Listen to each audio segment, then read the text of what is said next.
right, End Hype Podcast, episode 1. So today we're just going to do a little background, like who the hell am I? Why should I be talking about this stuff? What have I done?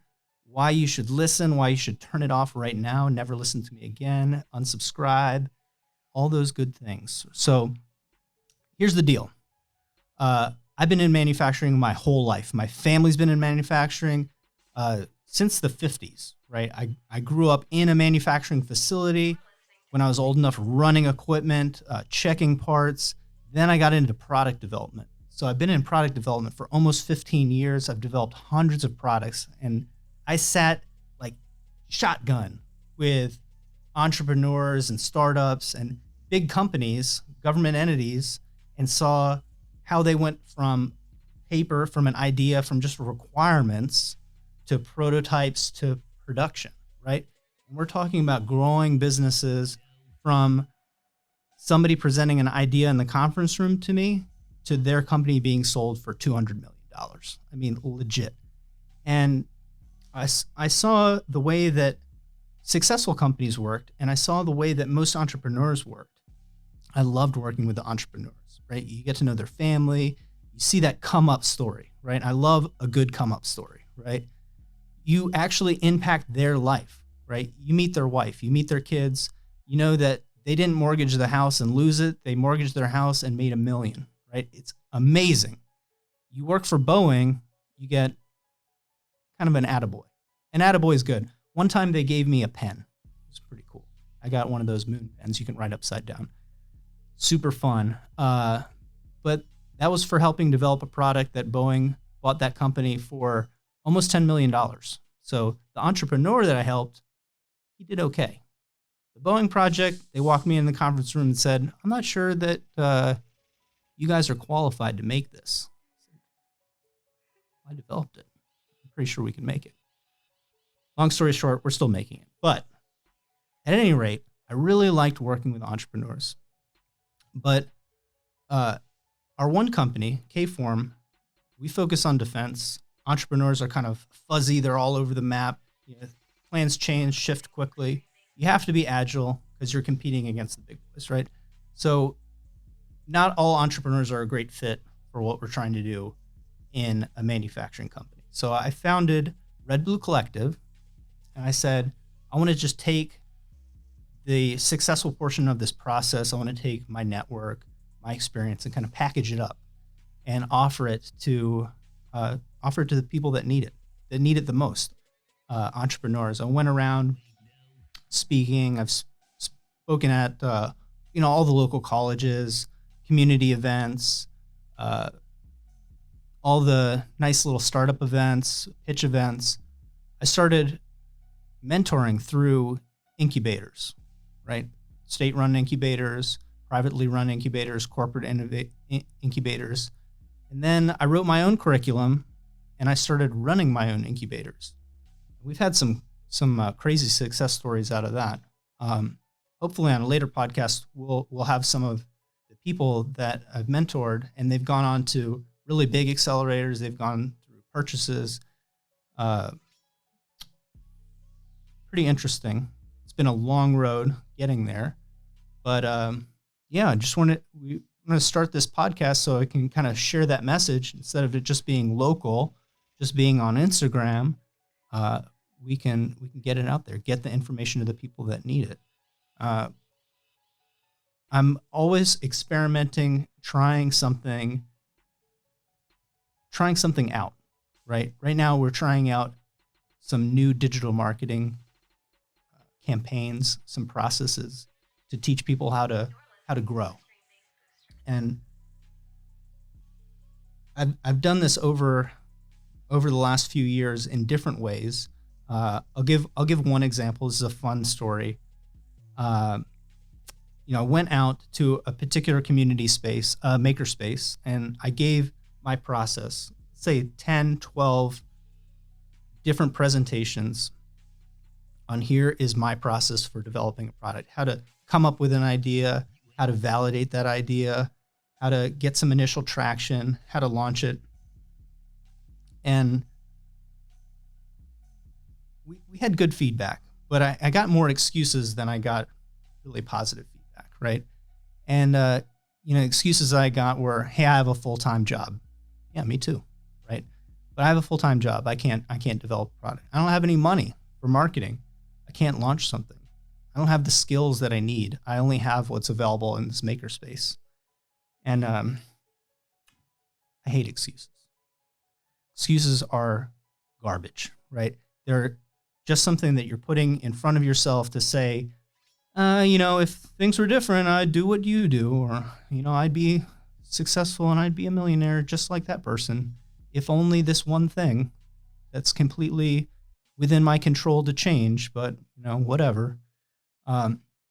So I said, I'm going to create a challenge. I'm going to create a challenge for myself. And we put it out there that we would go from no idea, we don't know what we're going to do, to launching a live Kickstarter in 20 days, right? The reason I made it 20 days is, I've been in manufacturing my whole life, right? I have a lot of resources. If I said, hey, we're going to launch a Kickstarter, that's not impressive.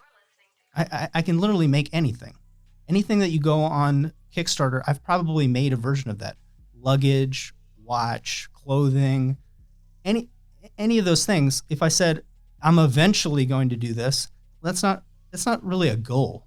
It's kind of an aspiration. Eventually I'm going to do this. So 20 days, shorten the life cycle, scheduled the event. And people said, well, how are you going to finance it? Well, I charged $50 for the next lesson. And I said, in this next lesson, I will show you how I picked the idea, how I did all the marketing, what I spent on the marketing, what the results are. I'll show you the whole behind the scenes. I'll apply the process, and instead of saying this part of the process should take a week or this part of the process should take 2 weeks, it'll probably take about an hour, right?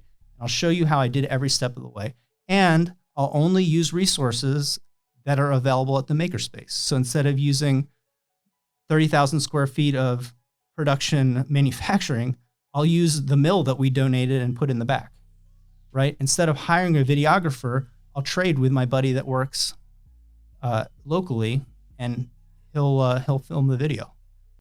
I still had to edit it, but I mean, come on, like let's keep this under control. Like, I'll use the skills that I've developed, the network that's available pretty much for anybody, and we'll launch in 20 days. So we had a good amount of people sign up. Had enough people to sign up so I could actually pay another friend who's at the makerspace to help us prototype the parts, actually run the mill. I did the CAD work myself, printed the parts, showed the whole thing, and that launched. We ended up choosing was because, and we'll get into the Red Blue Collective process later, but part of my process, and I believe so deeply in this, is that you make products for people, right? And you have them fulfill a problem that group of people that you know and you care about actually has. You don't just come up with ideas randomly. And we ended up making a fidget spinner, and because of the problems that we identified, the marketing was very effective. And this was really early in the whole fidget spinner craze, and people thought that we were totally insane for charging about $200 for a fidget spinner. It's called Alpha. It was on Kickstarter. You can check it out. We did about $30K, which, in my opinion, it's okay for something that we literally did the marketing, the prototyping, the list building, everything within realistically about 2 weeks. Did $30K, did a little over $10K in pre-sales after that, and then we fulfilled it. People thought we were totally insane. They didn't know what fidget spinners were.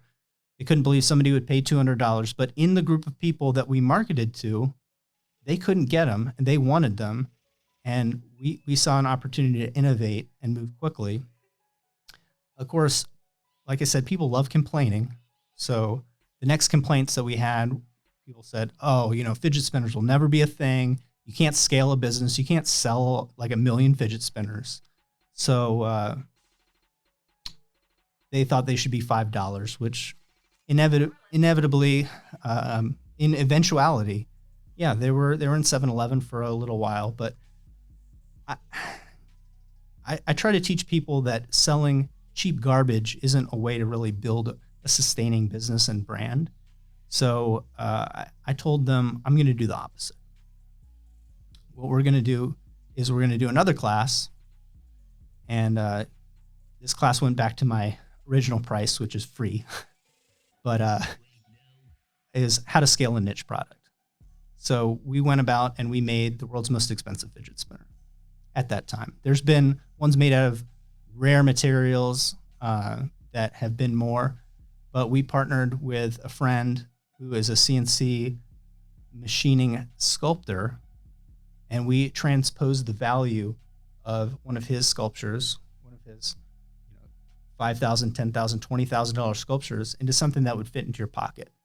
So it really became a spinner secondarily, and really we launched this whole new category of pocket sculptures, small, carryable, everyday carry pieces of art, which is still a thing. And we didn't use Kickstarter this time. We just sold through a landing page and through Instagram, and we sold out. We sold out in a week. We sold a lot of them. I think it's public knowledge now, but we didn't tell people how many we were going to sell. They were all serialized, but we ended up selling 150 regular units and 160 total units, and they were sold out in a week. So how is that even possible? And that's using our framework of making things that are worth sharing and making things that people actually care about. I normally don't make fidget spinners. I usually make commercial products or military products, kind of like higher end things. But it, I don't know, it's an adventure, right? So at this point, I don't make fidget spinners. Mostly do things like this, coaching, consulting. I want to create the podcast so I can interview people that are, they're making cool things. They're building businesses. They have amazing ideas. They're trying to change the world. I want to give all of that experience that I've had through doing wacky, crazy little challenges like launching a Kickstarter in 20 days or going to China after 3 days of getting a contract and building a supply chain to seize an opportunity. Just that spirit of entrepreneurship and that process. I want a platform to be able to relay that to you guys and hear what you think. So that's what the End Hype podcast is about taking those excuses, right? Taking all the bullshit and silencing it with action, right? The world is filled with opportunity, right? There is literally opportunity everywhere. You walk into a store, you think this could be better. You walk into work, you think, oh, not this problem again, right? Over and over, we're presented with problems, challenges.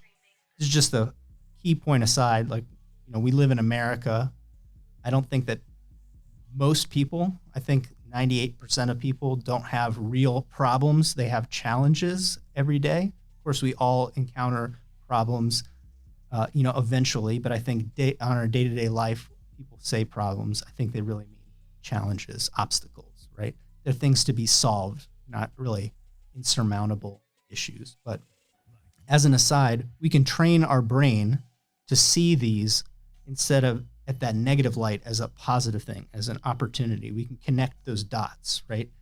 We can transform our skills and that opportunity. We can create a bridge with a product or service, and we can build a business, right? We can build a better life. We can build a better world, right? We can find teams and make friends and build a community.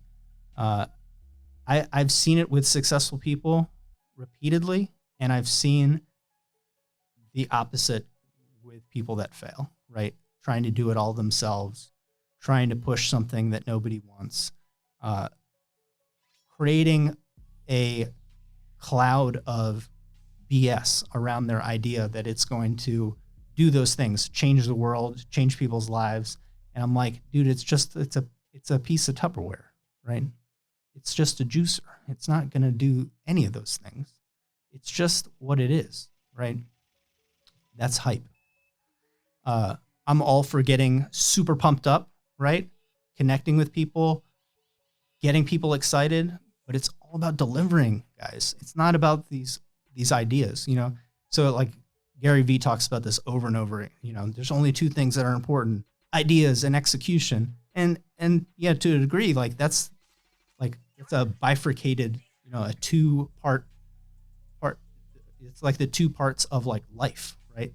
You have to conceive of the reality. You have to be able to predict the future, and then you have to make that future real, right? It's not going to happen for you. But that's the End Hype podcast.